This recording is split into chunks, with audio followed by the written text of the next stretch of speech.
শুভেচ্ছা,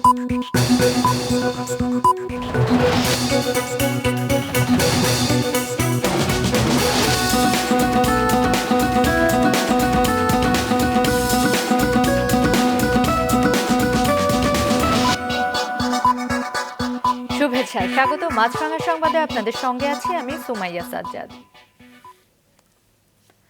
সততা, নিষ্ঠা, দায়িত্বশীলতা আর দেশপ্রেম, এই চার বিশ্বাসকে পুঁজি করে শুধু বেসরকারি শিল্প খাতই নয়, জাতীয় অর্থনীতিতেও বিশাল অবদান রেখেছেন স্যামসন এইচ চৌধুরী।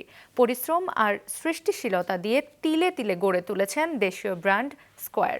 অনুকরণীয় এই উদ্যোক্তার ১০০তম জন্মবার্ষিকী আজ। তার সফলতার গল্প জানাচ্ছেন মাহমুদ কমল। কৃষি নির্ভর অর্থনীতির এই দেশকে তিনি দেখিয়েছেন শিল্পায়নের পথ। মুক্তিযুদ্ধ পরবর্তী দারিদ্র্য ও ক্ষুধাক্লিষ্ট দেশের অর্থনীতিতে তিনি জ্বেলেছেন আলো, গড়েছেন মিশ্র অর্থনীতির শক্ত ভিত। সৃজনশীলতা, অধ্যাবসায় আর সব ক্ষেত্রে নৈতিকতা বজায় রেখে তিনি তৈরি করেছেন গুণগত মানের প্রশ্নে আপোষহীন দেশের অন্যতম বৃহৎ শিল্প প্রতিষ্ঠান স্কয়ার। বলছি স্যামসন এইচ চৌধুরীর কথা, যিনি আজও অনুকরণীয় উজ্জ্বল অগ্রদূত হয়ে আছেন দেশের লাখো উদ্যোক্তা আর ব্যবসায়ীর কাছে। ১৯২৫ সালে গোপালগঞ্জের আড়ুয়াকান্দি গ্রামে জন্ম নেয়া স্যামসন এইচ চৌধুরী বড় হয়েছেন পাবনার আতাইকুলায়। স্কুলের গণ্ডি পেরিয়ে যোগ দেন ব্রিটিশ নৌবাহিনীতে, সেখান থেকে দ্বিতীয় বিশ্বযুদ্ধে সক্রিয় ছিলেন ব্রিটিশ বিরোধী আন্দোলনেও। ৪৭-এর ডাক বিভাগে চাকুরি নিলেও সৃষ্টিশীলতাকে পাথেয় করে হয়ে ওঠেন উদ্যোক্তা। চিকিৎসক বাবার সন্তান স্যামসন আগ্রহী হয়ে ওঠেন ঔষধ শিল্পে। অল্প পুঁজি নিয়ে সিরাপ তৈরির কারখানা দিয়ে শুরু। পরে ১৯৫৮ সালে বড় পরিসরে গড়ে তোলেন স্কয়ার নামের ঔষধ তৈরির কারখানা। সেই প্রতিষ্ঠানই হয়ে উঠেছে দেশের সর্ববৃহৎ শিল্পগোষ্ঠী এবং বিশ্বস্ততার প্রতীক স্কয়ার গ্রুপ। সৎভাবে এগিয়ে যাওয়া, একটু সময় লাগে, কিন্তু আমি কোনো সময় খুব দ্রুত চলতে চাইনি। ধীরে ধীরে আমি এগিয়েছি। দেশটাকে আমি উন্নতশীল বলিষ্ঠ দেশ দেখতে চাই। দেশ আর মানুষের প্রতি অকৃত্রিম ভালোবাসা ছিল তার হৃদয়ের বড় একটি অংশ জুড়ে। সন্তানদেরও বড় করেছেন সেই আদর্শে। আমার ছোট ছেলে তার মাকে রেখেছে, মা আমি তোমাকে না বলে কোনোদিন কিছু করিনি, আর তোমার কাছ থেকে কোনোদিন না বলে কোনো টাকা পয়সা নিইনি। তো আমাকে দেশের কাজে চলে যেতে হচ্ছে, তোমরা কিছু চিন্তা করো না, আমার জন্য প্রার্থনা করো। আর আমি দেশের টাকা নিয়ে গেলাম। যে দেশ স্বাধীন হলো নতুন দেশের, সেই নতুন পতাকা এইখানে ছোট্ট গ্রামে হলো আমি তুলব। আমি শেষ পর্যন্ত সেই পতাকা তুলেছি এবং সেটি আমার জীবনের সর্বশ্রেষ্ঠ দিন, সর্বশ্রেষ্ঠ সময়, সর্বশ্রেষ্ঠ স্মৃতি। স্বাধীনতা পরবর্তী ৫ দশকে গড়ে তুলেছেন বস্ত্র, ভোগ্যপণ্য, প্রসাধনী, কৃষিপণ্য, তথ্য প্রযুক্তি, স্বাস্থ্যসেবা, গণমাধ্যম, ব্যাংক, বিমা সহ ২ ডজনেরও বেশি প্রতিষ্ঠান। নেতৃত্ব দিয়েছেন ব্যবসায়ী সমাজকে। নিবেদিত ছিলেন বহু জনকল্যাণমূলক কাজে। সৎ থেকেও যে ব্যবসা করা যায় তা প্রমাণ করে স্কয়ার আজ নির্ভরতার সবচেয়ে বড় নাম। বেঁচে থাকতে শেষ জন্মদিনে বলেছিলেন সেই সন্তুষ্টির কথা। সন্তানেরা এখন সেটাকে পরিচালনা করছে সুন্দর এবং আমি বলবো সাকসেসফুল।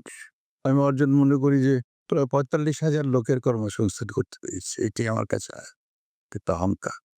আমি গর্বিত আমাদের সাহস কর্মচারীদের নিয়ে, আমার সন্তানদের নিয়ে। আমি নিজের করে সকলকে দেখেছি আমার সন্তান। স্কয়ার গ্রুপ এখন ৭০,০০০ সদস্যের পরিবার। স্যামসন এইচ চৌধুরীর সেই সম্মান আর আদর্শ ধরে রেখেছেন তার সন্তানেরাও। আমি যখন সরকার ওই কেয়ারটেকার গভর্নমেন্টে যাই এবং 5টা মিনিস্ট্রির দায়িত্বে যাই, তো যখন অনেক সেক্রেটারিরা, সিনিয়র সেক্রেটারি এসে আমার সঙ্গে কথা বলার আগেই মানে তারা বাবার কথা বলে যে স্যার এসেছিলেন, স্যারের কাছ থেকে এটা শিখেছি, স্যার এরকম ব্যবহার করতে, স্যার এত বিনয়ী ছিলেন, স্যার এত নলেজ, মানে ওনার কথাই বলতে হতো। আমার কী পজিশন সেটা বড় কথা না, কিন্তু ওই বাবার আমার ভালো লাগতো আসলে যে কী ধরনের মানুষের সন্তান আমি যাই, মানে তার উদাহরণ দিয়ে আমাকে খুশি করার চেষ্টা করা হচ্ছে। তো এটা তো এর থেকে আনন্দের আর কী থাকতে পারে, এটা তো বড় পাওয়া। স্যামসন এইচ চৌধুরীকে খুব কাছ থেকে দেখেছেন এমন আরেক সফল শিল্পোদ্যোক্তা, ইন্টারন্যাশনাল চেম্বার অব কমার্সের সভাপতি ও ইটিবিএল হোল্ডিংস লিমিটেডের চেয়ারম্যান মাহবুবুর রহমান। জানান তার নিষ্ঠা আর পরিশ্রম যে কোনো উদ্যোক্তার জন্যই উজ্জ্বল দৃষ্টান্ত। ওনার স্পিরিট দেখে এবং ওনার সাকসেস দেখে অনেকেই ইন্সপায়ার্ড হয়েছে। তো এই জিনিস দিকে অনেক কিছু ব্যবসায়ী এসছে। এখন আজকে square pharmaceutical is number 1 in the country. সেই পারসিভিয়ারেন্স, সেই প্রচেষ্টা ওইভাবে থাকাতেই তো এটা সামনে এগিয়েছে। ওনার ছেলে মেয়েদের মধ্যেও এই প্রচেষ্টা সবসময় ছিল। বাবার প্রচণ্ড ধৈর্য ছিল, ধৈর্য এবং অধ্যাবসায় এবং সততা, এই তিনটি বিষয়ের সমন্বয় ঘটলেই কিন্তু সাকসেসফুল হওয়া যায়। এবং বাবার সব থেকে বড় গুণ যেটা ছিল সেটা হচ্ছে উনি প্রচণ্ড এথিক্যাল মানুষ ছিলেন, এবং যেটি আমার নিজের জীবনেও বা আমাদের ওই প্রজন্মের জন্যও খুব সহজ ছিল না। খুব তাড়াতাড়ি দ্রুত আমরা লক্ষ্যে পৌঁছাতে চাইতাম বা সাকসেসফুল হতে চাইতাম।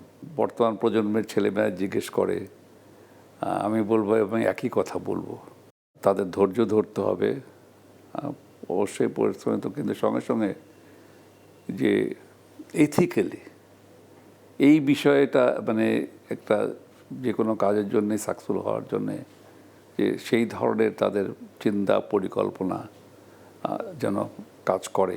আজকে আমাদের একটা বৃহৎ পরিবার এবং প্রত্যেকেরই ইন্ডিভিজুয়াল কন্ট্রিবিউশনের জন্যই কিন্তু square.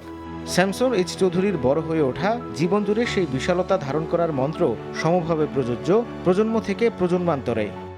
If you stop you'll be run over. তো আমাদের কর্মজীবনটাই সেরকম যে আমি যদি থেমে যাই তাহলে পরে কেউ আমাকে অতিক্রম করে চলে যাবে, আমি তখন পিছিয়ে পড়বো আর থাকতে পারবো না, আমার আর কোনো স্থান নাই। তো আমাকে এমনভাবে চলতে হবে যেন আমাকে কোনো সময় থামতে না হয়। ব্যক্তি জীবনে অনাড়ম্বর স্যামসন এইচ চৌধুরী মুনাফার চেয়ে সবার আগে প্রাধান্য দিয়েছেন মানব কল্যাণ। এই মন্ত্র তাকে এনে দিয়েছে কিংবদন্তির সম্মান। তিনি আজ নেই, কিন্তু তার সেই দেখানো পথে এগিয়ে চলেছে স্কয়ার। শততম জন্মদিনে এই কীর্তিমানের প্রতি রইল অশেষ শ্রদ্ধা। মাহমুদ কমল, মাছরাঙা সংবাদ, ঢাকা। দর্শক, স্কয়ার গ্রুপের প্রতিষ্ঠাতা চেয়ারম্যান স্যামসন এইচ চৌধুরীর জন্ম শতবার্ষিকী উপলক্ষে আজ সন্ধ্যা ৬টায় কাকরাইলের সেন্ট মেরিস ক্যাথিড্রালে হবে স্মরণানুষ্ঠান। পুরো আয়োজন সরাসরি দেখাবে মাছরাঙা টেলিভিশন। যুক্তরাষ্ট্রের কোম্পানিগুলোকে বাংলাদেশে আরও বিনিয়োগের আহ্বান জানিয়েছেন প্রধান উপদেষ্টা অধ্যাপক মোহাম্মদ ইউনূস। নিউ ইয়র্কে যুক্তরাষ্ট্র বাংলাদেশ এক্সিকিউটিভ বিজনেস গোল টেবিল আলোচনায় তিনি বলেন, মেটলাইফ, শেভরন এবং এক্সেলারেট সহ শীর্ষ মার্কিন কোম্পানিগুলো বাংলাদেশে বিনিয়োগের সুযোগ কাজে লাগাতে পারে। এদিকে জাতিসংঘ সদর দপ্তরে আরেকটি শীর্ষ সম্মেলনে প্রধান উপদেষ্টা বিশ্ব নেতৃবৃন্দকে টেকসই উন্নয়ন লক্ষ্য অর্জনে আরও কার্যকর অর্থায়নের আহ্বান জানিয়েছেন। এদিকে জাতিসংঘের অধিবেশনের সাইডলাইনে প্রধান উপদেষ্টার সাথে বৈঠক করেছেন পাকিস্তানের প্রধানমন্ত্রী শাহবাজ শরীফ, কসোভোর প্রেসিডেন্ট ভজোসা ওসমানি এবং ফিনল্যান্ডের প্রেসিডেন্ট আলেকজান্ডার স্টাব।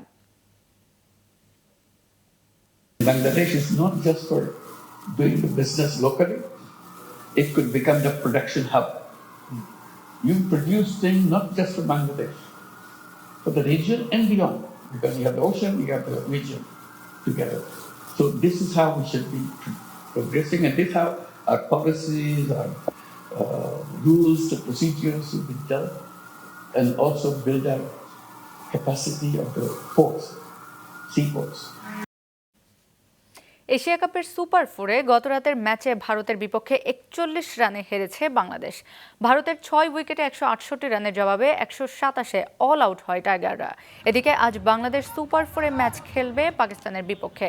দুবাই আন্তর্জাতিক স্টেডিয়ামে রাত 8:30টায় শুরু হবে ম্যাচ। গতরাতের জয়ে আসরের ফাইনাল নিশ্চিত করেছে ভারত। বাংলাদেশ ও পাকিস্তানের মধ্যে আজ যে দল জিতবে তারাই হবে ভারতের প্রতিপক্ষ।